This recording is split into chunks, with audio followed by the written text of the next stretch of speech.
안녕하세요. 아티피오의 첫 번째 강연에 오신 여러분 진심으로 환영합니다. 아티피오는 여러분이 계시는 이 예스24의 자회사로 출발하는 미술품 분할 소유 플랫폼입니다. 국내 블루칩 작가들의 작품을 함께 소장하고 미술계에 영향력 있는 분들을 모시고 다양한 주제로 강연의 아카데미 프로그램을 기획합니다. 오늘 아티피오의 첫 강연회에서는 아트테크 입문 가이드북의 저자 손영옥 기자님을 모시고 아트 컬렉팅의 매력에 대해 들어보고자 합니다. 현재 국민일보 논설위원 및 문화 전문 기자로 활동 중이시며 2020년에는 조선일보 신춘문예에 미술평론으로 등단하셨습니다. 미술시장사와 관련한 한국 근대 미술시장 형성사 연구로 서울대학교에서 미술경영학 박사학위를 받으셨습니다. 또한 단색화 새로 읽기, 포스트 식민주의와 글로벌리즘 사이 등 다수의 논문을 집필하셨습니다. 저서로는 미술시장의 탄생, 아무래도 그림을 사야겠습니다, 거리로 나온 미술관 등이 있으며 가장 최근에는 내 논문을 대중서로를 출간하셨습니다. 기자님이자 작가님이자 박사님의 강연을 통해 아트 컬렉팅에 배우는 귀한 시간 되시길 바랍니다. 감사합니다.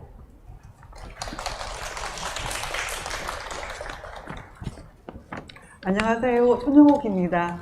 반갑습니다. 이렇게 비가 많이 오는데도 비를 뚫고 제 강연을 들어오셔서 너무 감사합니다. 지금은 아무래도 그림을 사야겠습니다. 제가 오늘 그림을 사는 방법 몇 가지에 대해서 얘기를 해 드리려고 하는데요.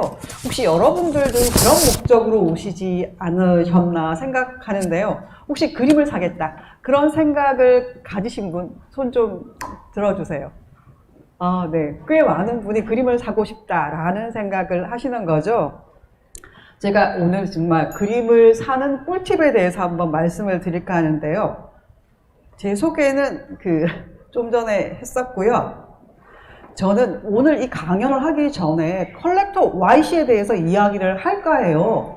Y씨는 의사인데, 월급쟁이 의사세요. 의사인데, 이분이 독일에서 유학을 할 때 피카소니, 샤가리니 그런 서양 거장의 작품들을 전시 구경을 하시다가 어느 순간 나도 그림을 한번 사고 싶다라는 생각을 하신 거예요. 귀국하고 나서. 그런데 내가 그림을 사려고 하니까 아무리 의사지만 나도 월급쟁이 나이가 젊을 때는 월급쟁이 의사는 그렇게 마음대로 쓸 수가 없는 그런 처지잖아요. 월급쟁이인 내가 김한길을 살 수 있겠어? 아니면 겸재정선을 살 수 있겠어? 라고 그런 생각을 하시고, 그리고는 이제 좀 더 가격대가 좀 낮은 젊은 작가, 신진 작가의 작품부터 이렇게 사시기 시작을 하셨어요. 근데 오늘 강연을 하기 전에 이분은 도대체 김한길의 작품이 얼마나 비싸길래 의사가 작품을 사지 못할까? 그런 궁금함 생기지 않으시나요? 그러니까 오늘 강연의 첫 출발은 뭐냐 하면 미술품 가격이 얼마쯤 되지에 대한 감을 익히는 거에서 출발을 해야 돼요. 우리가 이제 퀴즈를 하나 내면 우리나라 작가 중에서 작품 가격이 가장 비싼 작가는 누구일까요? 누구요? 그렇죠. 이미 답을 제가 다 드려가지고 김한기 작가가, 김한기 선생이 작품 가격이 제일 비싼 작가예요. 그리고 고미술 중에서는 조선시대 후기 겸재정선이 김홍도와 쌍벽을 이루면서 작품 가격이 가장 비싼 조선시대 화가라는 것쯤은 여러분들이 다 알고 계실 거고요. 자, 김한기는 한국 작가 중 작품 가격이 가장 비싼 작가잖아요. 그럼 김한기의 작품 가격은 도대체 얼마까지 올라갔을까? 아시는 분? 얼마요? 그렇죠. 100억 넘었어요. 정말 거의 근접한 가격인데 100억이 넘었다. 그 다음 김한기의 작품 가격은 답을 알려드리면 거의 132억 원에 육박하는 131억 8천만 원에 홍콩 크리스티에서 낙찰이 됐었거든요. 바로 이 작품. 화면으로 보시면 훨씬 더 크게 볼 수 있을 텐데, 보통 점면 점화라고 얘기하죠. 점화인데 점을 점점이 찍은 그림인데 이거 전체적으로 다 점으로 찍었기 때문에 보통 이 시리즈를, 이 연작을 점면 점화 연작이라고 하는데, 이 전면 점화 연작은 김한기가 정말 저는 한국 미술사에서 대단한 작가라고 할 수 있는 건 뭐냐 하면 이분이 1963년 그의 나이 1963년 50세에 뉴욕을 간 거예요. 그 전에 일제강점기에 일본 유학을 갔다 오신 분이잖아요. 그리고 1956년인가 그의 나이 43세에 파리 유학이라고 해야 되나? 파리로 가서 미술 공부를 한 3년간 하고 왔단 말이에요. 그런데도 다시 자기 나이 50에 새로운 미술 세계를 꿈꾸면서 뉴욕으로 날아가신 거예요. 정말 대단하지 않나요?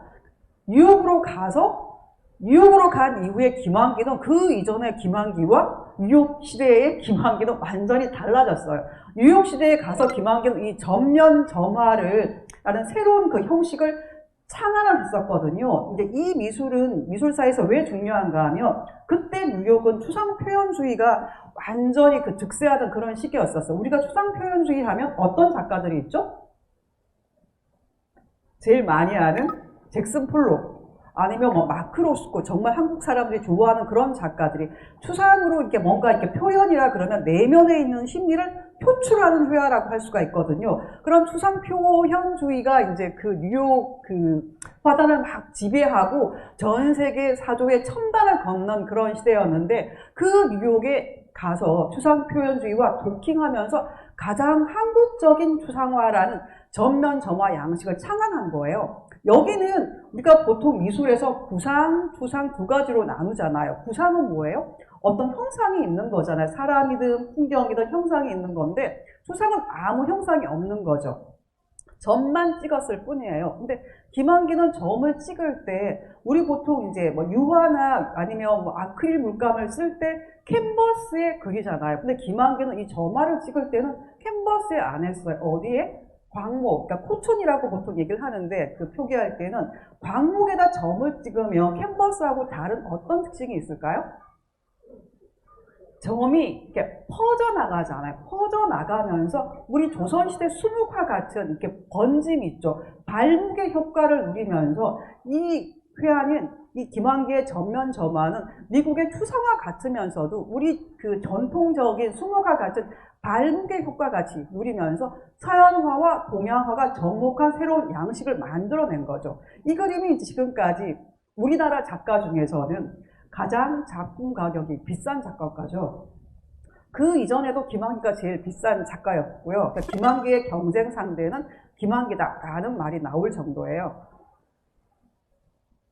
그 다음에 김한기 선생이 뉴욕을 가기 전에 이런 작품을 했었어요. 그때는 약간 뭐 이 나무라든가 뭐 산이라든가 이렇게 달이라든가 항아리, 그러니까 우리 전통의 자연을 모티브로 하거나 아니면 이런 항아리 같은 한국적인 것을 이렇게 연상시키는 그런 소재들을 가지고 이런 거는 이제 구상이라 안 그러고 보통 우리가 반구상 혹은 비구상 이렇게 부르는데 이런 작품들을 해 오셨거든요. 근데 이 시기에는 보면 이 작품에서도 우리가 충분히 알 수 있듯이 물감을 바르고 또 바르고 또 발라서 아주 두꺼운, 우리 보통 이제 마티에르라는 말씀을 많이 들어보셨잖아요. 마티에르를 느낄 수 있단 말이에요. 그런데 이때는 한국에서 해방 이후에도 이런 그림을 그리셨다가 또 파리로 가서도 계속 이런 양식을 했었는데 김한기가 나이 50에 뉴욕으로 훌쩍 날아간 이후에는 이 양식을 완전히 버리고 이제 전면 점화 양식, 고국에 있는 그리운 사람들의 얼굴을 한 사람 한 사람 떠올리면서 그 그리움의 정서를 담았잖아요. 그러면서 뭔가 우리가 형상은 떠오르지는 않지만 김한기의 그림에서 음악이 막 들리는 것 같아. 그런 느낌이 좀 들 거예요. 근데 이런 이제 반구상을 하다가 추상으로 넘어갔고, 사실 또 미술시장이 좀 흥미있는 건 뭐냐 하면 2007년에 엄청난 미술시장에 호황이 있었잖아요. 그때는 이 비구상, 반구상이 훨씬 인기가 있었는데 세상이 좀 이렇게 10년 넘게 이렇게 세월이 바뀌면서 사람들의 취향이 바뀔 수 있고 약간 전 세계적으로 한국 미술 사람을 바라보는 관점이 달라진 요인도 있을 수 있겠고, 이런 김한기의 반구상보다는 전면 추상화가 훨씬 더 이제 관심을 받고 그러면서 미술 시장에서도 작품 가격이 좀 올라가는 그런 경향이 있는 거예요. 그러니까 미술 시장에서도 뭐라 그럴까? 어떤 흐름, 그러니까 유행이라고 하기에는 조금 적합한 단어는 아닌데 그런 유행이나 흐름의 변화 같은 게 있을 수 있다는 거죠. 근데 이 작품 같은 경우도 지금은 전면 점화가 훨씬 더 인기를 끌고 있기는 하지만 이런 방구상 작품도 얼마 전에 K-옥션에서 낙찰이 됐었는데 한 10호보다는 약간 그 큰 크기인데 10호 여기 크기 보시면 50에서 60cm 정도 크기잖아요. 이 크기가 거의 8억 5천. 그러니까 김한계의 작품은 전면 점화가 아니더라도 와, 한 점을 살려면 10억이다. 그러니까 그 Y씨 같은 분은 그렇게 생각하신 거죠. 내가 김한기를 살 수 있겠어. 경제 정선을 살 수 있겠어. 그러니까 내 여력에 맞게 나는 좀 젊은 작가의 작품을 사겠다라고 해가지고 젊은 작가부터 이제 차근차근히 이제 작품을 컬렉팅 하신 거죠. 근데 만약에 그분이 이제 수십 년 전이 아니고 지금 만약에 의사 생활을 시작했다면 전혀 다른 세상이 열린 거예요. 그 얘기를 하기 전에 이제 또다시 이제 얘기를 하면 이미 제가 질문을 던지려고 했는데 약간 조작의 실수로 답을 이미 알려드렸는데 한국에 그러면 김한기가 이제 한국 작가 중에 작품 가격 가장 비싼 작가라는 건 제가 말씀을 드렸잖아요. 그럼 살아있는 작가 중에서 작품 가격이 가장 비싼 작가는 누굴까? 이미 답이 나와 있는데 누구라고요? 이유환 작가. 그러니까 이유환 작가라는 그 이름은 여러분들이 김한기를 아신다면 이유환이라는 그 이름도 기억을 하셔야 돼요. 이유환 작가는 수년 전에 이유환 위작 사건이 나올 정도로 위작이 나온다는 건 뭐예요? 그 사람이 인기 있다는 또 다른 말이거든요. 작품을 사고 싶어하는 사람은 많은데 공급이 딸리다 보면 누군가 위작을 만들어내는 거죠. 이유환 작가는 위작이 나올 정도로 인기가 있었고 실제로 한국에서 살아있는 작가 중에 작품 가격이 가장 비싼 작가는 이우환이다 라는 거를 오늘 강연을 들으신 분들은 이제 외워두시면 좋은 거죠. 근데 이우환 작가가 그러면 작품 가격이 얼마지? 이 작품이 살아있는 작가 중에서 가장 비싼 그 가격에 낙찰이 된 작품인데요. 이 작품이 바람 시리즈, 이우환 작가는 우리가 이제 점으로부터, 선으로부터, 이렇게 점점, 아니 선을 쭉 걷는 그 두 개 시리즈가 엄청 인기가 있었는데, 갑자기 이 바람 시리즈가 주목을 받으면서 이게 이우환 작가의 최고가를 경신을 했고, 동시에 한국 작가, 생존 작가 최고가를 경신을 했는데, 31억 원에 낙찰이 됐어요. 이게 얼마나 뉴스인가 하면, 한국 작가 중에서, 살아있는 작가 중에서 20억, 이우환 선생님이 이우환이라고 그냥 할게요. 이우환이 가장 비싼 작가였는데 그 이전까지는 20억대였어요. 20억대였는데 갑자기 30억을 뚫은 거죠. 지난해 미술시장이 어마어마하게 뜨거웠잖아요. 얼마나 뜨거웠는가 하면 제가 이제 아트페어 취재를 가면 화랑 관계자들이 와, 기자님 정말 미술시장이 너무 과열이에요. 걱정스럽습니다. 과열이라고 좀 써주세요 할 정도로 미술시장이 뜨거운 거죠. 여러분들이 제 강의를 들으러 왔다라는 것도 보면 그 수년 전까지는 아마 미술 작품에 관심이 없었던 사람들도 나도 그림 한번 사볼까 하는 그런 생각을 가질 정도로 미술시장이 인기가 있는 거예요.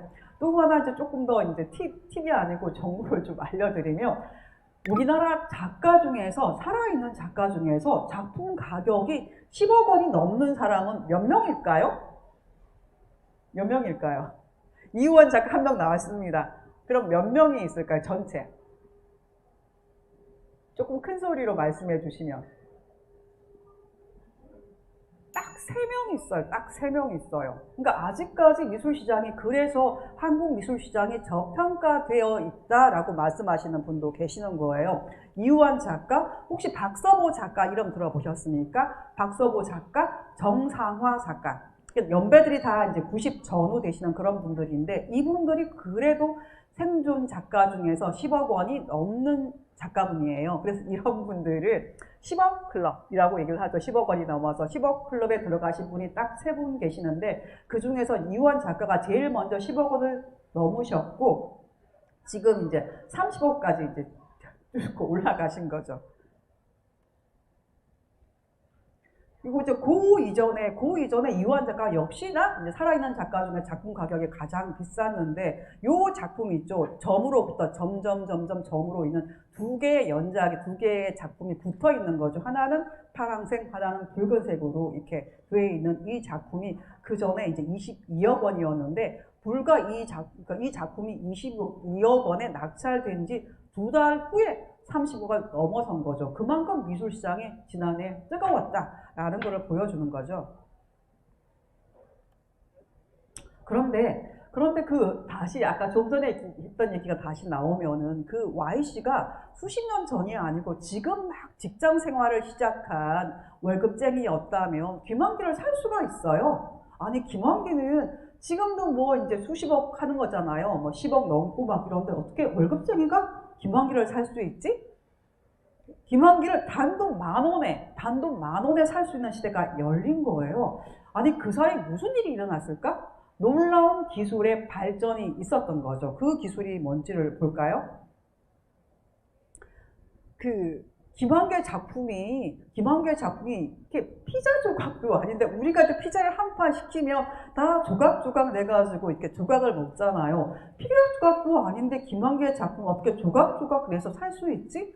조각 내서 살 수 있는 시대가 열린 거죠. 그래서 이런 투자를 공동투자 혹은 조각투자, 어떤 분은 뭐 쪼개기 투자, 여러 가지 용어로 쓸 수가 있는데, 저는 여기서 이제 피자 조각이 아무래도 우리가 이제 연상하기가 쉬우니까 조각투자라는 용어를 붙여서 설명을 하면, 한 작품을 여러 사람이 이제 막 김환기의 작품을 1000조각, 뭐 7000조각 이렇게 나누는 거예요. 나눠가지고 자기의 자금 여력이라든가 관심의 정도에 따라 가지고 쏙 빼서 살 수가 있는 시대가 열린 거죠. 자, 이런 기술이 가능한 거는 블록체인 기술 때문인데, 이 블록체인 기술 때문에 블록체인 기술을 기반으로 미술품을 여러 사람이 조각조각 내서 공동으로 분할 소유하고 분할 구매하는 플랫폼이 지금 4개 업체에서 4개 플랫폼을 가동 중이거든요. 그 중에 이제 하나가 서울 옥션 블루에서 하고 있는 소추, 다음 아트앤가이드, 열매 컴퍼니에서 하는 아트앤가이드, 퇴사, 아트투게더, 요 4개 플랫폼이 지금 한창 성업 중이에요. 자, 그래서 우리가 보통 그 경매 시장에서도 가장 인기 있는 작가 중에 보면 구사마 야요이가 정말 인기 있고, 구사마 야요이 작품 중에서는 이 호박 시리즈 있죠. 땡땡이 무늬가 있는 호박 시리즈가 정말 인기 있는데, 이거는 3호 정도예요. 3호 정도 크기면 우리 A4 있죠. 직장에서 맨날 복사하는 그 A4 용지 크기인데, 이 A4 용지 크기 하나가 이게 얼마일까요? 캔버스에 아크릴로 그린 건데 이게 얼마일까요? 요 3호 정도가, A4 용지 하나가. 그래서 우리가 미술 작품 가격이 얼마인가에 대한 감을 익히는 게 정말 중요해요. 저는 우리가 보통 냉장고를 사러 간다, 아니면 명품 가방을 사러 간다 할 때도 견적이 나와야 되잖아요. 근데 나 미술 작품 사러 갈래 라고 하면서도 그 작품 가격이 얼마인지를 잘 모르는 경우가 많아요. 왜냐하면 미술 작품을 산다는 건 흔한 일이 아니기 때문에 정보가 쉽게 공유되고 있지 않잖아요. 그래서 이런 강연을 통해서 미술 작품 가격이 얼마쯤 될까? 그런 감을 익히는 게 좋은데, 쿠사마 야요이가 얼마나 비싼가? 이 3호 있죠. A4 용지 크기 하나, 이 호박 그림, 붉은색 땡땡이 무늬가 있는 호박 그림이 얼마일까? 11억 원에 얼마 전에 소프트웨어에서 이 그림을 해서 이렇게 공동 판매를 한 적이 있습니다.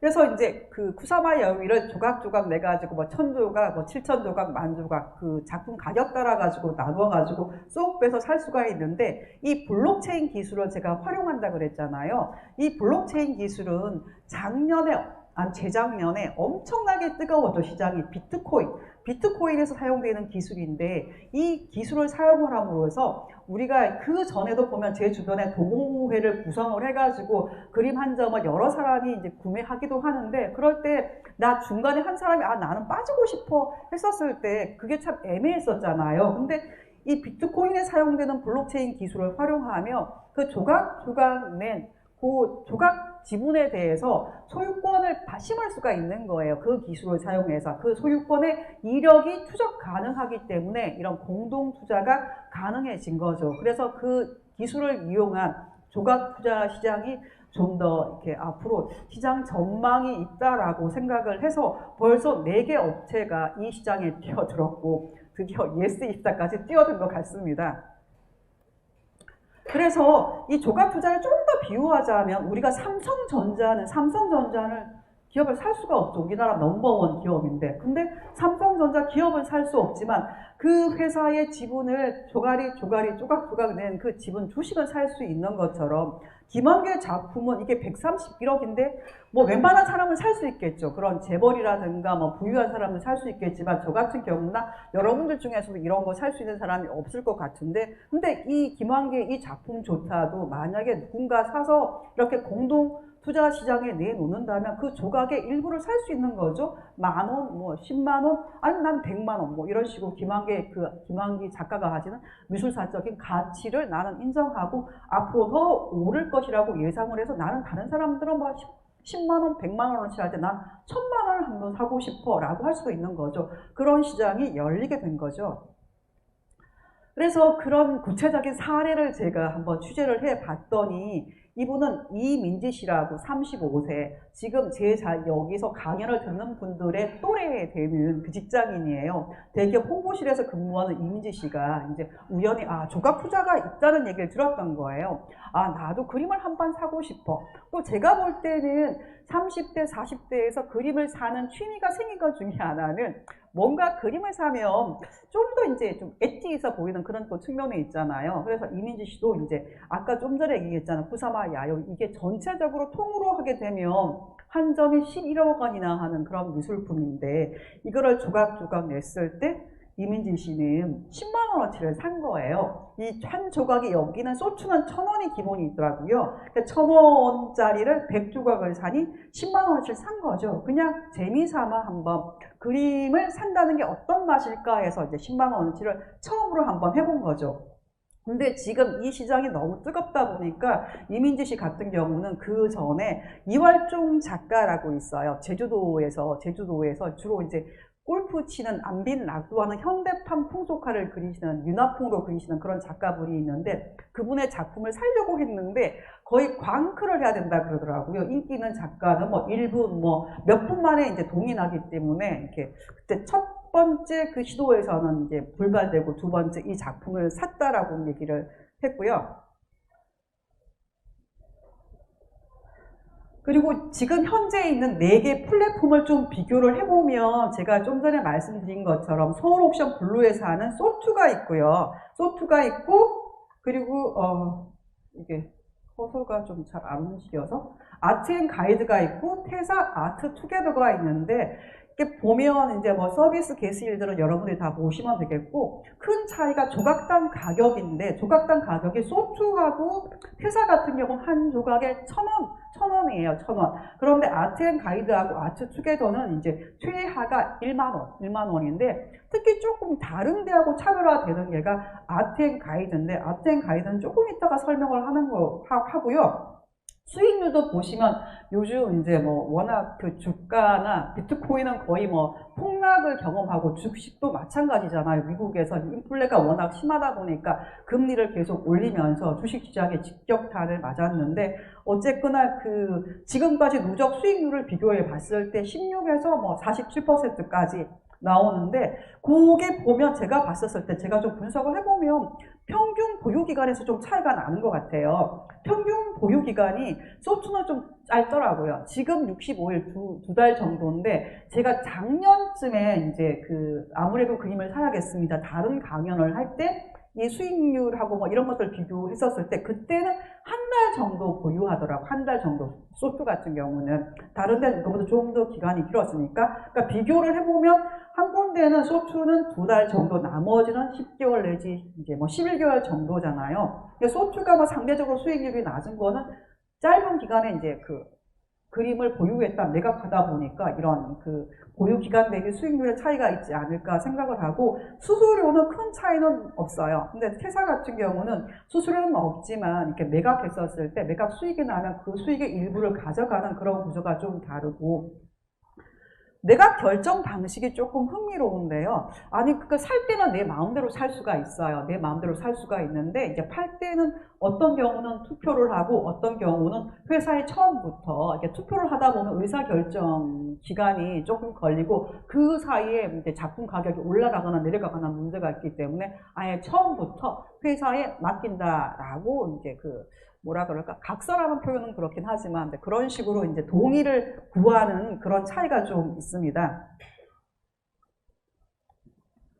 그래서 아트앤가이드가 나머지 3개 플랫폼과 차이가 있다면, 수수료가 없는, 다른 데도 없는 데가 한 군데 더 있었죠? 이렇게 봤었을 때 수수료가 없는 데가 아트앤가이드만 없네요. 수수료가 없는데, 왜 수수료가 없어도 그럼 수익 모델이 뭐냐라고 물었을 때, 여기는 이제 이 작품을 매각을 할 때 10억짜리 작품을 매각을 할 때 그 중에 10% 정도, 5% 정도를 작진들도 여기 지분 투자를 하는 거예요. 1억을 아트앤가이드에서 공동으로 이제 그 지분 매입을 하는 거죠. 조각의 일부를. 그래서 좀 더 책임 있게 한다라는 그런 자기네들의 차별화된 그 전략을 얘기를 했었고, 조각당 가격 또하니까 다른 두 군데에서는 1,000원이었고, 또 나머지 두 군데가 최하가 10,000원이라고 했었는데, 아트앤가이드는 얘기를 할 때 기본적으로 여기는 10만원, 100만원, 1,000만원을 취급을 하고, 10,000원짜리는 그냥 재미삼아 하는, 이제 마지막에 추가를 했다라고 그런 얘기를 하는데, 그러면서 한 사람이 구매할 수 있는 이제 지분량에 제한을 두는 그런 좀 차별화된 전략을 쓰고 있더라고요.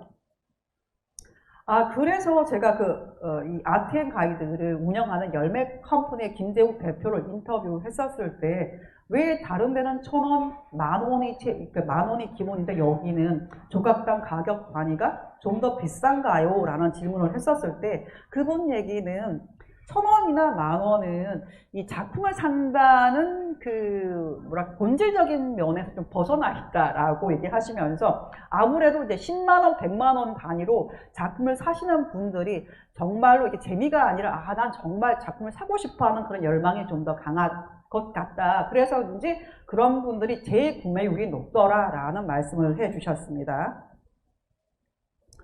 그러면 이 미술품 조각 투자 시장이, 작년에 미술 시장이 정말 뜨거웠잖아요. 그러면 그 중에서 이렇게 원화를 사는 그 시장 말고 삼성전자 주식 사듯이 미술품 김환기의 작품을 주식처럼 사는 이 미술품 조각 투자 시장 규모는 얼마일까? 처음에 이제 이 시장이 이제 시작되고 나서 약 3년 한 6개월 정도 흘렀는데, 그 시간 동안 이 누적 판매액을 보면 총 972억 원 정도를, 거의 1,000억에 육박을 합니다. 1,000억에 육박을 하는데, 그 중에 이제 아트앤가이드가 초기에 이제 시장 진출한 업체여서 이 업체의 매출 추이를 비교해보면 2019년에, 여기가 2018년 한 10월 무렵이었나? 그때 이제 런칭을 했었는데, 2019년에 16억, 2020년에 31억, 2021년에 180억, 그리고 올해는 이제 500에서 1,000억 정도까지 목표를 두고 있을 정도로 이 시장에 이제 진입하는 사람들이 많은 거죠. 관심을 갖는 분들이. 그리고 이제 그렇다면 이 조각 투자 플랫폼에서 우리가 어떤 작가를 살 수 있지? 어떤 작가를 사면 좋을까 하는 그런 궁금증이 생길 수 있잖아요. 그래서 보면은 이제 크게 4가지 카테고라이징을 할 수 있을 것 같아요. 제가 범주화를 하면 4가지로 나눌 수 있는데, 우리가 다 아는 김환기, 백남준 이런 분들, 한국 미술사의 거장인데 작고하신 작가들, 그리고 이제 쿠사마 야루이라든가 요시모토 나라든가 일본의 인기 작가들, 특히 한국 작가들이, 한국 컬렉터들이 좋아하는 그런 일본 작가들, 그리고 뱅크시나 아니면 마르코 샤갈이나 알렉스 카츠처럼 서양의 대표 작가들도 있고, 또 하나는 한국의 생존 작가들 중에서 이우암, 박서보, 하종현, 이런 분들은 우리가 미술에 관심 있는 분들은 알겠지만, 단색화라는 그 말을 혹시 들어보셨어요?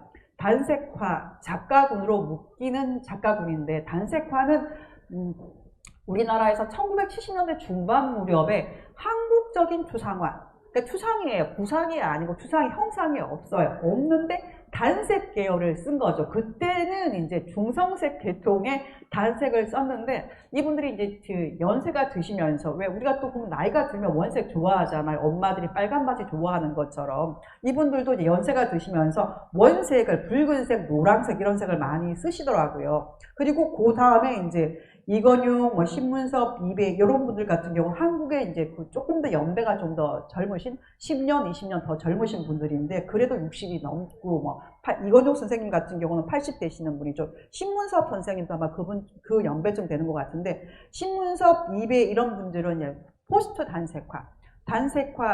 단색 계열이긴 한데 이 원래 단색화 작가들을 읽는 그런 포스터 단색과 작가군으로 묶이는 분이고 이건용 작가 이런 분은 연배가 지금 80인가 뭐 80 전후 80 정확하게는 저도 기억을 못 하겠는데 80 전후 되시는 분인데 이분은 이제 60년대 이 단색과 이전부터 그 실험 미술을 하셨던 그 아방가르드 세대이신 거예요. 그리고 그 다음에 보면 뭐 최울가라든가 저도 그 다음 작가분은 이렇게 그 취재를 해가지고 이름은 적어 놓았지만 저는 잘 모르는 그런 작가분이신데 어쨌거나 이제 미술시장에서는 인기가 있는 라이징 스타군으로 이렇게 네 가지로 분류를 하고 있고 그러니까 이 네 개 플랫폼이 요 네 가지 범죄 작가를 대동소이하게 다루는데 이제 어떤 데서는 서양미술 거장보다는 우리는 그래도 한국 미술 시장에서 인기 있는 뭐 구사마 야요이나 같은 이런 아시아 작가, 일본 작가를 특히 더 집중적으로 다룬다는 데도 있고 또 요 라이징 스타를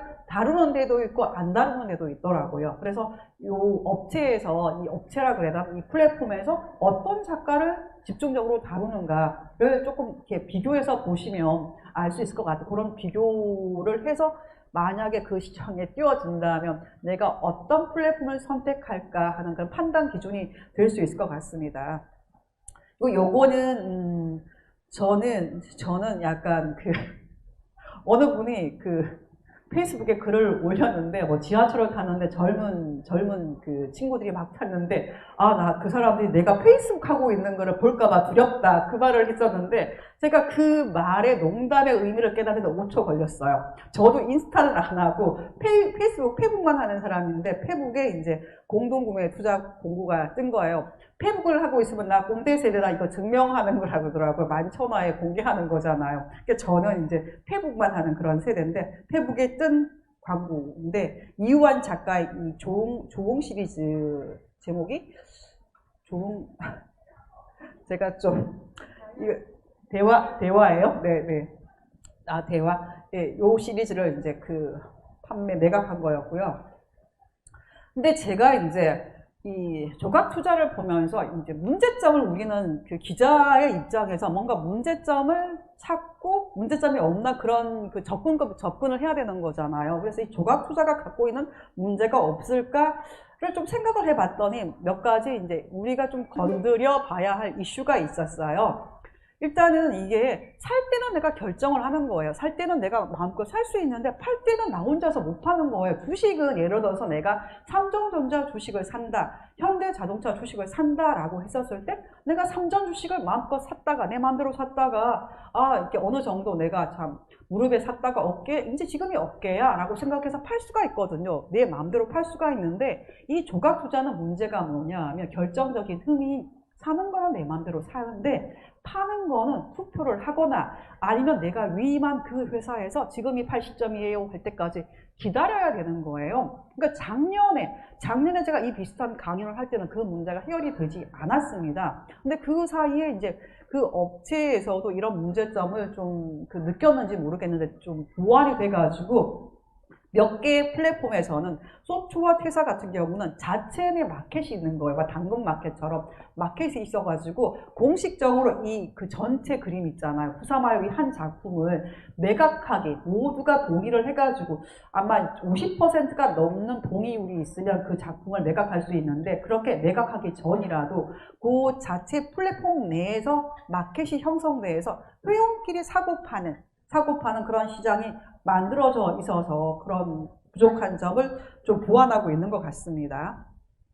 두 번째는 그러니까 우리 옥션에서 이제 옥션에서 막 낙찰됐다 그러면서 옥션에서 그림 사는 거를 우리가 보잖아요. 근데 옥션 같은 경우는 경매 일주일 전에 프리뷰, 그러니까 미리 보게 하는 경매에 나올 작품들을 일정한 공간에서 이제 서울 옥션, K 옥션은 강남 본사에서 이렇게 프리뷰를 해서 작품들을 쭉 보게 하는 거잖아요. 사실 작품을 보게 하는 거는 실물의 아우라를 느끼게 하는 것도 있지만 이 실물이 진리를 우리가 이제 나든 아니면 전문가가 보고 판단할 수가 있거든요. 그래서 어떤 경우는 프리뷰에 가서 누구누구의 작품이 조금 진위가 의심스러워 그런 이렇게 문제가 되기도 하거든요. 근데 이것 같은 경우는 그런 프리뷰 시스템이 공식적으로 없어요. 그러니까 내가 산 삼성전자 회사가 진짜야 가짜야 이런 고민은 별로 안 하지만 미술 작품은 그럴 수가 있죠. 왜냐하면 이우환 작가의 작품 같은 경우도 위작 논란이 있었으니까요.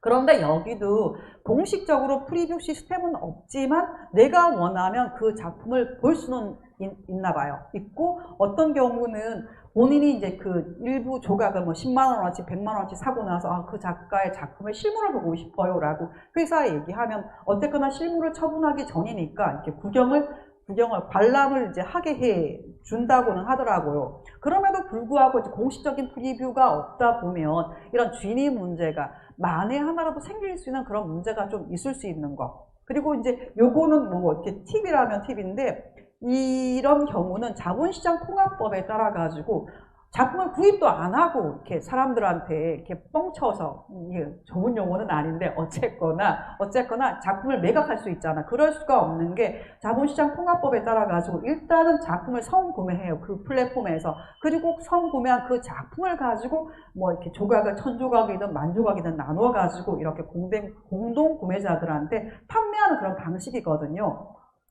어쨌거나 이제 그런 시스템에 결함이 좀 있다라는 걸 아시면 되겠고요. 세 번째 이슈는 보유 기간이 짧으면 2달, 길면 10개월 내지 11개월인 거예요.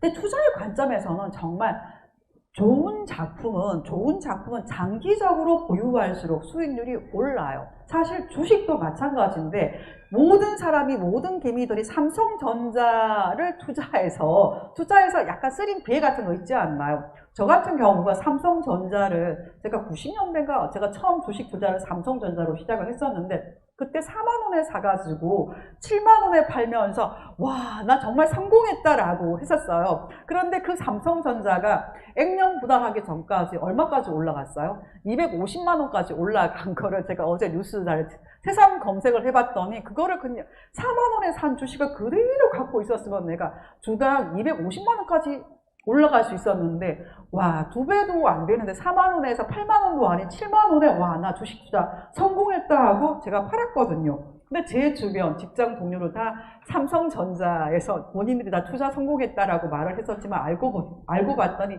투자 실패한 그런 사례를 다 얘기를 하더라고요. 근데 미술 작품에서도 똑같은 경우가 쿠사마 야요이 사례를 어느 분이 얘기를 해 주시는 거예요.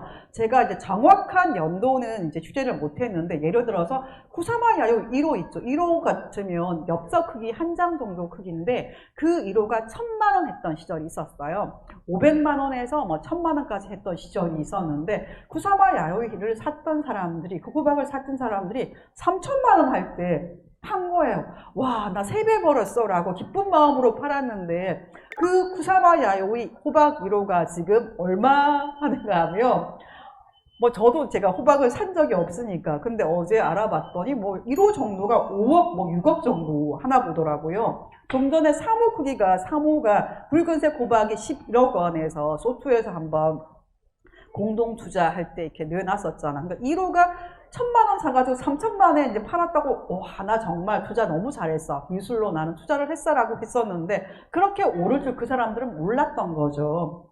그 주변에 김환기를 샀던 사람들도 김환기를 사서 이제 팔아서 이제 본인이 어쩔 수 없이 화랑을 차리기 위해서 김환기를 팔았었지만, 그냥 갖고 있었으면 정말 점점 더 올랐을 텐데, 중간에 팔아서 이제 미술 작품을 어떤 분들은 이렇게 이익의 관점에서만 바라보는 거를 싫어하시는 분들도 많은데 어쨌거나 오늘은 아트테크 시간이니까 제가 투자의 관점에서 얘기를 하는데 장기적으로 좋은 작가는 장기적으로 보유할수록 이익인 거죠.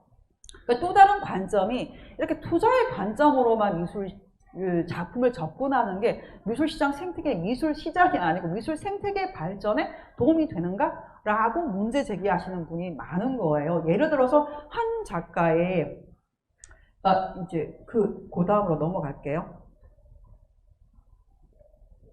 그래서 제가 그런 질문을 했었을 때 쿠사마 야요이 사례도 얘기를 하면서 그 아트앤 가이드 김재욱 대표한테 장기적으로 보유하고 있으면 작품 가격이 더 올라가는데 10개월, 11개월은 너무 짧은 거 아닌가요? 라고 질문을 던졌을 때 그분은 그렇게 말씀하셨습니다. 물론 좋은 작가의 경우 작품을 장기간 보유할수록 수익률이 높게 나오는 건 맞습니다. 그런데 공동구매에 참여하시는 사람들은 다 비기너, 초보자가 대부분이잖아요. 그런 사람들한테 5년간, 10년간 갖고 있으라고 했었을 때 그 사람들로서는 좀 그 기간이 이제 처음이니까 미술 작품을 처음 사는 사람들한테 그 시간이 조금 더 길 수 있다. 심리적으로 길 수 있다. 라고 얘기하시면서 이 시장 자체가 어쨌거나 초보자 시장이기 때문에 그렇게 10개월 단위로 이렇게 작품을 매각하신다. 물론 더 장기간 보유하면 작품 가격이 더 오를 수 있지만 이런 식의 답변을 내놓았습니다. 또 하나 이슈 사는 뭐냐면 지금 미술 시장이 엄청나게 이제 좋잖아요. 특히 작년에 과열을 우려할 정도로 미술 시장이 좋았고 지난 그 4월이었나? 그 아트 부산에서도 보면 뭐 완판 행진을 많이 했었잖아. 미술 시장이 뜨거워요. 뜨거운데 근데 사실 미술품 시장이 좋기도 하지만 떨어질 수도 있거든요.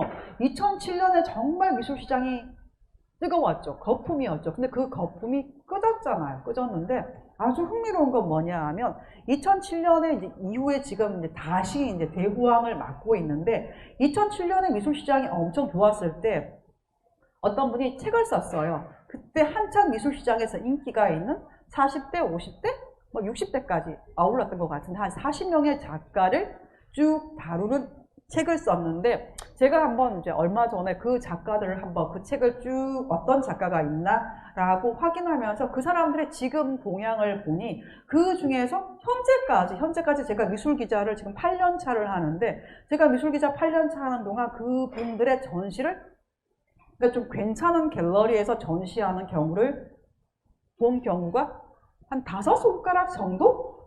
그러니까 이제 작가들이 이렇게 떨어질 수 있다는 것도 염두에 둬야 되는 거죠. 그래서 미술 작품을 살 때도 주식도 보면 저도 이렇게 보면 이 주식은 사는 게 중요한 게 아니고 파는 게 중요하더라고요. 파는 타이밍을 잡는 게 정말 중요한데 특히 우량주는 아무 때나 그때가 어깨야 라고 생각해서 팔면 되는데 테마주는 한번 확 올랐다가 떨어지면 다시는 이제 그 회복이 불가능하더라고요. 그래서 파는 시점을 잡기가 힘들기 때문에 초보자 같으면 저는 이런 약간 유행하는 그런 작가보다는 좀 안정적인 좋은 작가, 우리가 보통 미술시장에서 아니 미술계에서 좀 거장이라고 하는 분들의 작품을 조금이라도 사서 나도 이제 김한기 작가의 조각을 갖고 있어. 근데 그 조각을 갖고 있어로 끝나는 게 아니고 그럼 내가 김한기 작가의 책을 한번 이렇게 좀 공부하는 그런 계기를 삼는 것도 괜찮을 것 같다는 생각이 들고 이런 또 제 우려가 맞는지는 하여튼 그런 방향으로 플랫폼들도 그런 방향으로 같은 것 같더라고요. 좀 너무 젊은 작가들보다는 좀 안정적인 작가 위주로 조금 포트폴리오를 구성하는 듯한 느낌은 제가 작년에 봤었을 때하고 지금 봤을 때하고 그 작가군이 좀 달라지는 느낌도 있고 그리고 그 작품을 보유하는 기간도 처음에 한 달에서 뭐 2달로 좀 늘어난다거나 그런 경향이 있고 그리고 대체로 뭐 김재욱 대표도 얘기하셨지만 거장의 미술품은 오를 때 더 오르고 떨어질 때 덜 떨어지는 그런 경향이 있어요. 예를 들어서 어떤 분도 박서보 작가의 작품을 샀었는데 올랐다가 한번 떨어졌는데 그때 떨어지는 그 낙폭이 하방 경직성이 있기 때문에 다른 작가보다 덜 떨어졌다. 지금은 또 많이 올랐다 그런 얘기를 하시더라고요. 이거는 이제 부동산하고도 비유할 수가 있는데, 뭐 제가 무슨 재테크 강의하는 것 같기는 한데, 강남 부동산이 그래도 오를 때는 더 많이 오르기는 하지만 지금 이렇게 부동산 시장도 안 좋잖아요. 근데 떨어질 때 떨어지더라도 나중에 떨어지고 또 떨어지더라도 떨어지는 폭이 좀 적다라고 얘기를 하잖아요. 마찬가지로 미술 작품을 살 때도 그런 경향이 좀 있지 않을까라고 생각을 합니다. 그리고 이제 이거는 이제 이 조각 투자 시장을 참 우려스러운 눈길로 바라보는 어떤 화랑 분이 이제 얘기를 하시는데, 사실 저는 이제 그 그림 구매에 관한 강연을 좀 하잖아요. 강연을 하는데 너무 맨날 남의 사례만 얘기하는 거는 제가 이렇게 뭐라 그럴까, 약간 자책감도 들고 해서 저도 사례가 있어야 될 것 같고 작품을 좀 아무래도 그림을 사야겠습니다. 이후에 작품들을 좀 구매하기 시작을 했었거든요. 최근에 이제 한 작품을 샀었는데 그때 그 화랑에서 5년간 처분하지 않기를 권한다 라는 그런 문구가 있었어요. 그래서 제가 이제 궁금해서 왜 그런가요? 라고 물어봤었을 때, 작가를 보호하는 입장에서 그런 것도 있는 거죠. 작품을 금방 샀는데 금방 되판다 그러면, 예를 들어서 어떤 사람이 정말 투자의 목적으로 한 작가, 인기 작가를 막 사람들이 샀다가 한꺼번에 막 투매하듯이 작품을 내놓으면 시장에서 이제 특히 막 경매나 막 이런 데서 이 공급이 과다 하면서 작품 가격이 좀 떨어지면서 작가의 작품 활동에도 영향을 미친다는 거죠. 그리고 또 그분의 관점도 맞는 게, 한 작가의 작품 가격이 오르려면 오를 만한 재료 혹은 오를 만한 호재가 있어야 되는 거예요. 부동산하고 비교해 봤을 때 어떤 지역의 부동산 가격이, 아파트가 가격이 오르려고 하면 거기에 지하철이 들어선다, 아니면 옆에 근처에 뭐 쇼핑몰이, 뭐 대형 쇼핑몰이 들어선다 같은 그런 호재가 있어야 되는 거잖아요. 그런데 그럼 미술 시장에서 호재는 뭘까라고 했었을 때, 대형 비엔날레, 뭐 어떤 작가가 베니스 비엔날레까지는 아니더라도 뭐 베니스 비엔날레, 아니면 한국의 우리 3대 비엔날레가 뭐 서울 미디어시티 비엔날레, 그게도 이름이 계속 바뀌어가지고, 일단 서울시에서 하는 미디어시티 비엔날레가 있고, 광주 비엔날레가 있고, 부산 비엔날레, 요 세 군데가 괜찮은 이제 그래도 이제 3대 비엔날레잖아요. 그 비엔날레 작가가 초대됐다라고 하면, 와, 미술계에서 이 사람이 인정받는구나 라고 할 수가 있는 거죠. 아니면 대형 미술관, 국내로 치면 국내 현대미술관이나 아니면 국립미술관, 서울시립미술관, 뭐 경기도미술관, 대구미술관, 부산시립미술관 같은 이런 공립미술관에서 전시를 한다 그러면 뭐라 그럴까, 이제 작가로서의 작품 세계가 인정받는 것이기도 하고, 미술시장의 관점에서 본다면 작품 가격이 오를 수 있는 호재가 되는 거죠. 거기다가 이제 미술상이 있는 거예요. 근데 이제 정말로 여러분들이 이제 미술 작가에 관심을 갖고 미술품을 구매한다면 상들이 널려 있는데 어떤 상이 찐 상인가를 아셔야 되는 거예요. 왜 작가 이력이 쭉 있는데 이게 어느 게 진짜 좋은 이력인가를 대부분 모르잖아요. 그래서 여기서 제 첫 홍보를 좀 하면, 아무래도 그림을 사야겠습니다는 그 책에 제가 그런 깨알 같은 홍보를 좀 넣었습니다. 그래서 그리고 아니면 또 옥션에서 갑자기 이 작가가 인기 있어 뭐 고가에 낙찰이 되면 이게 작품 가격 전반에 영향을 미치는 거죠. 이런 몇 가지 재료들이 있는데 한 작가한테 1년 사이에 그런 호재가 생기기가 힘들다는 거죠. 그러니까 보다 좀 긴 관점으로 그 작가가 커가는 걸 좀 지켜봐주면서 응원하는 마음으로 이렇게 쭉 그 작가를 좋아해서 작품을 사야지, 뭐 그런 얘기를 하시는 거예요. 근데 그럼에도 불구하고 아까 4개 플랫폼은 수익률이 높았죠. 누적 수익률이 제일 적은 데가 이제 그 보유기간이 짧은 데는 16%, 많은 데는 50% 가까운 47%의 수익률이 났어요. 저도 궁금한 거예요. 아니, 이 작가가 오를 이유가 없는데, 물론 어떤 분들은 오를 이유가 있죠. 예를 들어서 뭐 구겐하임 미술관에서 내년에 전시를 한다거나 그런 것들이 알려지면 영향을 미치긴 하겠죠. 근데 그렇지도 않은데 왜 오를까라고 봤었을 때 나름 좀 분석을 해보면, 제가 한때는 경제부에서 일을 했던 기자이기 때문에 분석을 해보면 이건 수요의 증가 때문이 아닐까라는 그런 분석이 되더라고요. 어떤 재료적인 측면이 없다면 계속 MZ세대가 이 조각 투자 시장으로 진입을 하는 거예요. 그래서 이제 그 MZ세대가 계속 진입을 하는데 이 전체적인 비중을 보면 4개 업체 플랫폼은 4개 플랫폼 다 비교하지는 않았지만 대체로 비슷한 추이를 보이는데 이 소추만 보더라도 이 비중이 30대, 40대 이제 직장 생활을 막 시작해가지고 이제 좀 안정적으로 월급이 따박따박 들어오는 그런 세대잖아요. 그런 사람들의 비중이 이제 7, 8% 되거든요. 그러니까 이런 사람들이 이 시장에 들어오면서 계속 수요가 이제 늘어나니까 이런 그 공동 그 구매 작품 가격이 오르면서 수요가 작품 가격이 오르는 거 아닐까라고 제가 좀 분석을 해봤습니다. 그리고 이제 정리하자면 조각 투자가 미술 시장에 끼치는 영향은 이제 부정적인 걸 본다면 아트테크 해가지고 너무 미술품은 투자의 관점에서 바라보는 게 작가들로 저는 바람직하지 않다. 미술품과 주식은 다를 수도 있죠. 물론 이제 삼성전자 주식을 산다, 삼성의 가치 경영을 내가 지지한다라고 응원의 메시지를 보낼 수도 있긴 하지만 그 작품은 좀 더 다른 것 같아요. 작품은 이 작가의 창작 그 노동의 삶을 아니면 계속 숙련 그 불면의 밤을 보내면서 막 창작에 고민을 했던 그런 그 고민이 육화된 형태가 작품이잖아요. 이 유화 냄새를 맡다 보면 집에 거리만 하나 들어두면 이 판화를 걸어둔 거하고 차원이 달라요. 이 물감이 주는 물질성이 주는 이 만족감 아니면 행복감 같은 게 있거든요. 정말 다른데 이 조각 투자는 실물을 내가 소유하는 것은 아니잖아요. 그리고 또 어떤 경우는 이 미술 시장이 너무 핫하다 보니까 정말 미술품을 투자의 관점만 바라보는 나쁜 컬렉터가 있는 거예요. 지난 4월 화랑미술제 갔을 때 아주 인기 있는 작가예요. 제가 말을 하면 여러분들이 다 아실 것 같아가지고 이제 W 작가라고 할 수 있는데 그 작가의 작품을 1월에 산 컬렉터가 그 화랑한테 팔아달라고 한 거예요. 4월에. 그래서 가격은 보니까 1억 원에 사가지고 1억 2천에 판 거예요. 물론 2천만 원 그 수익률은 그 컬렉터는 올렸겠지만 화랑 입장에서는 그 컬렉터한테 다시 작품을 팔까요?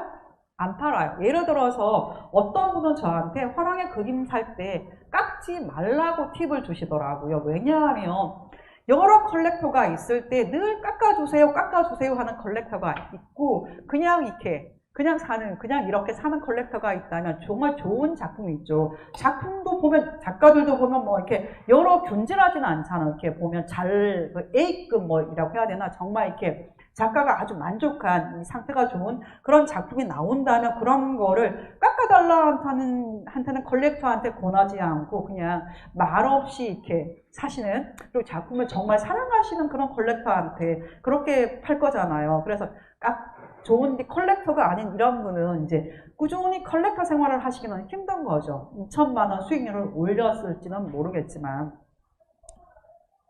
그리고 이제 또 좋은 점은 뭐냐 하면 그래도 조각 투자는 작품을 내가 집에 이렇게 소유하는 건 아니고 그냥 내가 김원기를 하나 조각을 갖고 있어. 이우한 조각을 갖고 있어. 부사마야 여기 나도 몇 조각 있어 라고 이제 남한테 얘기하면서 내가 문화적인 취향이 있다는 걸 남한테 보여주려고 사는 것도 있잖아요, 사실. 근데 그런 것도 있는데 결과적으로 이제 그렇게 사신 분들이 보면 뭐라 그럴까? 미술 시장의 이제 파이를 이제 크게 하는 그 기본적인 그 필요 조건이 충족되는 거에다가 다시 그 사람들이 보면 이 조각 투자가 아니라 나도 정말 실물 유화를 갖고 싶어 아니면 실물 조각을 갖고 싶어 하는 작품 그 자체를 오리지널 그 작품을 사고 싶다는 욕구를 갖는다는 거를 제가 얼마 전에 취재를 해서 확인하고 참 좋더라고요.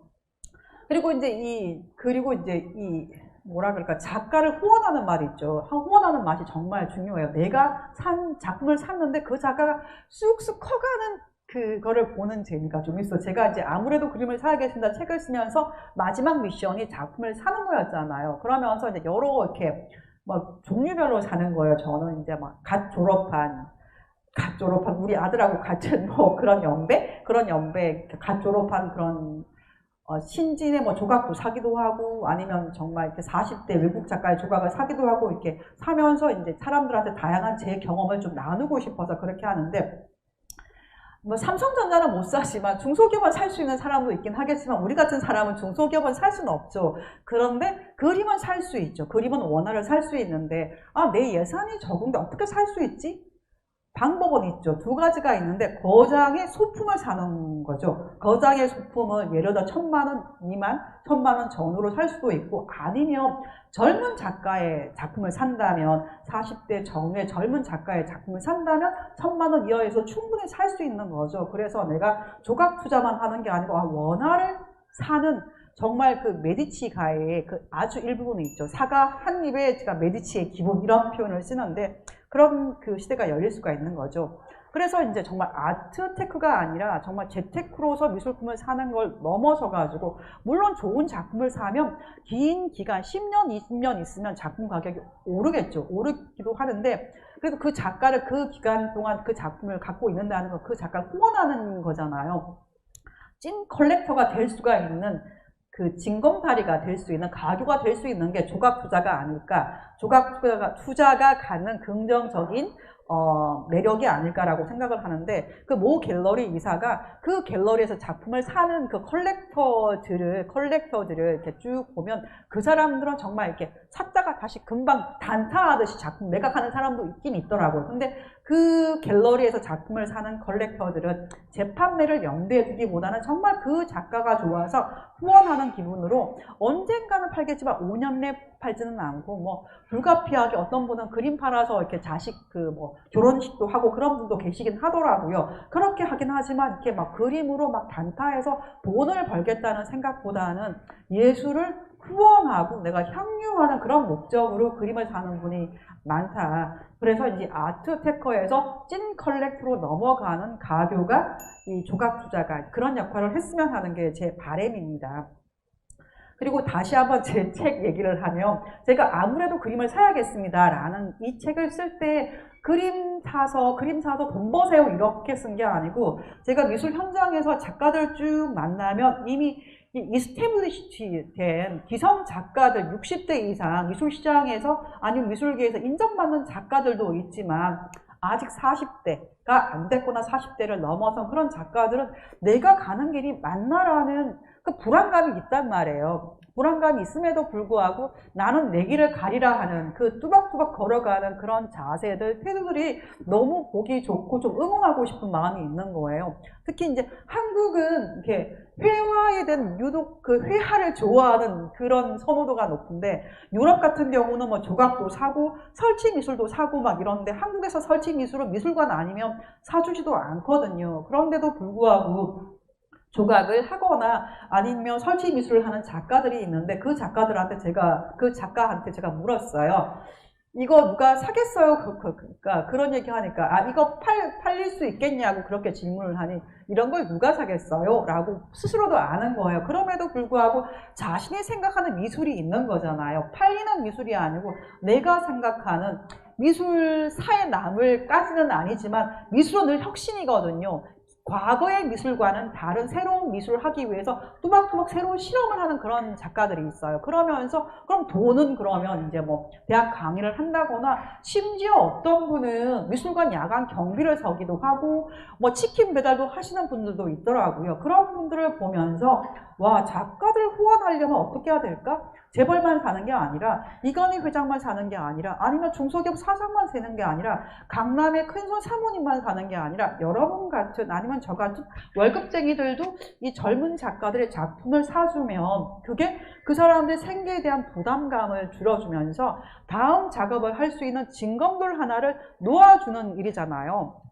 그래서 그런 마음을 담아서 이 책을 썼고 그래서 그 책에서 사과와 한 입의 메디치 기분을 좀 내보자 하는 그런 제안을 했습니다. 그래서 사과와 한 입의 메디치가 되려면 그래도 예산을 갖고 있어야 되는 거잖아요. 그 예산이 얼마일까?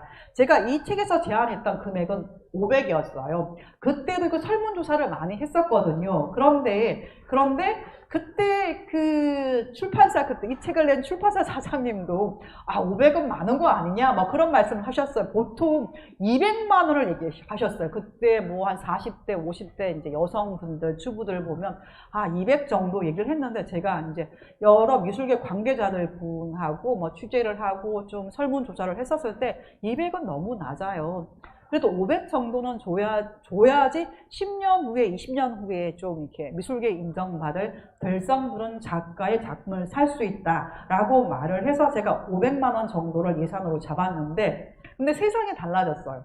이 MZ 세대는 뭐라 그럴까, 아끼고 아끼다 부모 세대하고 다르게 기본 단가가 너무 세더라고요. 재작년인가 뭐 하여튼 그때 허락미술제 갔을 때 27세 여성 직장인이었는데 처음부터 500만 원을 얘기를 했었고, 아트부산 갔을 때도 한 그 부부가 휴가 내서 그림 사러 왔는데 이미 1000만 원짜리를 하나 성구매하고 추가로 더 살 게 없나라고 보러 왔다 그러더라고요. 기본 MZ세대는 엄마 세대하고는 다르게 짠돌이 짠소리로 이렇게 뭐 콩나물 가격까지는 아니지만 항상 그 부모 세대는 좀 아끼는 게 있잖아요. 그림값도 깎는단 말이에요. 근데 이 화랑 관계자가 얘기하시는 게 MZ세대는 그림값도 깎지도 않는데요. 그러면서 그 MZ세대는 보니까 기본적으로 그림 사는 예산이 한 1000만 원 정도 잡더라고요. 그래서 500만 원에서 1000만 원 정도를 이렇게 예산으로 잡으면 좋고, 물론 이제 기성 작가들하고는 다르게 작품 가격이 오르는 데는 시간이 좀 걸리겠지만 그 작가들이 커가는 걸 지켜보는 재미가 있어요. 제가 작품을 산 작가가 뭐 어느새 뭐 한예종 교수가 돼 있다거나 아니면 뭐 어느 여기서 소개했던 뭐 레지던시에 소개했던 그 작가가 그 사이 뭐 어느 화랑의 전속 작가가 되어 있다거나, 그렇게 이제 따박따박 성장하는 거를 지켜보는 재미, 그러면서 와 내가 안목이 있구나 하면 약간 자아도취도 하는 그런 재미가 좀 있습니다. 그런데 이거야말로 정말 꿀팁인데, 그러면 미래의 한국 미술계를 짊어질 그런 뜨는 작가, 될성 부를 젊은 작가는 어디서 찾지? 나는 안목이 없는데 그런 고민이 되잖아. 걱정하지 않으셔도 돼요. 여러분들이 안목이 없더라도 안목을 빌릴 수가 있어요. 전문가의 안목을 빌리는 거죠. 거인의 어깨에 올라타는 거죠. 공모전이 있어요. 공모전이 있는데 국공립미술관이나 아니면 민간미술관 중에서, 사립미술관 중에서 우리가 인정하는 좀 큰 탄탄한 미술관이 있잖아요. 그런 미술관에서 젊은 작가들 후원하기 위해서 공모전을 하거든요. 그런 공모전에 좀 뽑힌 작가들을 조금 유심히 보고 그 중에서 와, 이 작가의 작품 세계는 뭔가 끌림이 있어, 나랑 뭔가 통하는 것 같아, 그런 작가를 염두에 두고 후원해 주는 것도 좋은 방법이 아닐까라고 생각을 하는데, 여기 좀 사례를 가져왔는데, 이제 우리나라에서 유일하게 현대미술을 관장하는 국립기관이 국립현대미술관이잖아요. 그리고 국립미술관들이 전국 곳곳에 있어요. 지자체에서 운영하는 서울시립, 뭐 대구미술관, 부산시립, 광주시립 쭉 있는데, 그런 데서 전부 다, 경기도미술관도 마찬가지고 이런 그 젊은 작가를 후원하는 프로그램이 있거든요. 그리고 민간에서는 이움이 있죠. 이움이 이제 몇 년간 이 프로그램을 중단했다가 지금 올해 이제 다시 재개했어요. 젊은 작가를 후원하는 이움의 아트 스펙트럼전이 있고, 또 금호미술관이 있죠. 삼청동에 있는 금호미술관에서 영 아티스트 공모전이 있고, 또 송은 있죠. 송은이 요즘 또 핫플로 떴더라고요. 여기에서 송은 미술 대상전을 하고 있거든요. 요런 게 이제 있으면 한번 가보셔서 와, 이런 작가들이 좀 미술계의 전문가들이 와, 이렇게 좀 새롭게 주목하는 그런 작가구나 라고 보시면 그 작가들이 다음 어디 전시회 가면 아마 분명히 다시 만날 수가 있어요. 그래서 이제 사례로 하나 가져온 거는, 이 현정윤 작가는 국립현대미술관에서 하는 젊은 모색전, 지난해에 있었는데, 그때 이 작가의 작품이 저는 상당히 흥미가 있었는데, 제목이 이제 무릎 꿇고, 딱 보면 알잖아요. 우리가 직장 생활 하시면 특히 여러분들, 와, 나 정말 을이야, 막 을의 눈물 정말 얘기 많이 했잖아요. 을의 눈물을 여러분이 작가라면 어떻게 표현하실 거예요?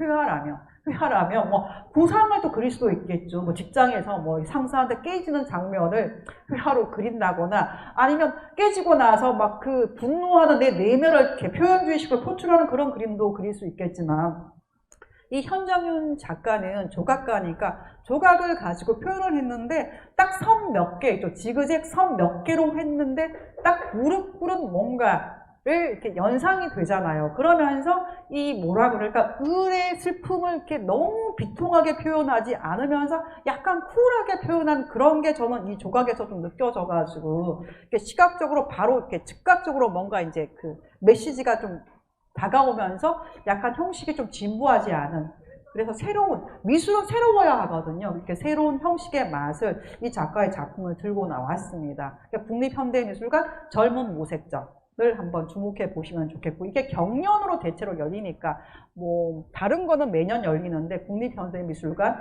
아니면 그 삼성 그 리움미술관에서 하는 아트 스펙트럼전은 경연으로 열리거든요. 경연이나 아니면 다른 거 매년 열리는 그런 공모전을 한번 전시가 열리면 이렇게 체크해 두시고 가보시면 좋을 것 같습니다. 그리고 아까 다시 한 얘기를 강조하자면, 오늘 얘기는 제가 그림을 사는 두 가지 방법을 얘기를 하는데, 하나가 조각 투자를 살 수가 있는 거고, 또 하나가 원화를 살 수 있는 거라 그래서 실물, 원화나 조각 같은, 아니면 뭐 여러분이 좀 더 아방가르드하면 뭐 미디어 아트를 살 수도 있고 설치 미술 작품 같은 것도 살 수가 있는데, 이게 두 가지 방법이 있는데 이 두 개가 전혀 별개, 기름과 물처럼 따로 노는 그런 게 아니고 조각 투자가 가는 가능성을 제가 이제 50대 전업 투자가 A씨를 통해서 확인했는데, 이분은 정말 전업 투자가예요. 2천만 원으로 시작을 해가 주식을 2천만 원으로 시작을 해서 2억 원의 그 돈을 굴리신 분이라는데, 그분이 이제 드디어 이 조각 투자에 새로운 세계에 눈을 뜨셔가지고 올해 이제 조각 투자를 사셨더라고요. 뭐 이우원 작가의 작품도 사고 막 이랬는데, 그분이 하시는 얘기가 뭐냐 하면, 이렇게 조각 투자를 사다 보니 저도 원화를 사고 싶은 욕망이 생겼습니다. 그 덕분에 전시장도 구경을 하게 됐습니다 라고 말을 했었을 때, 저는 조각 투자가 갖는 미술 시장, 나아가서 미술 생태계에 끼치는 긍정적인 영향을 확인했습니다. 네, 오늘 강연은 여기까지 마치겠습니다. 네, 감사합니다.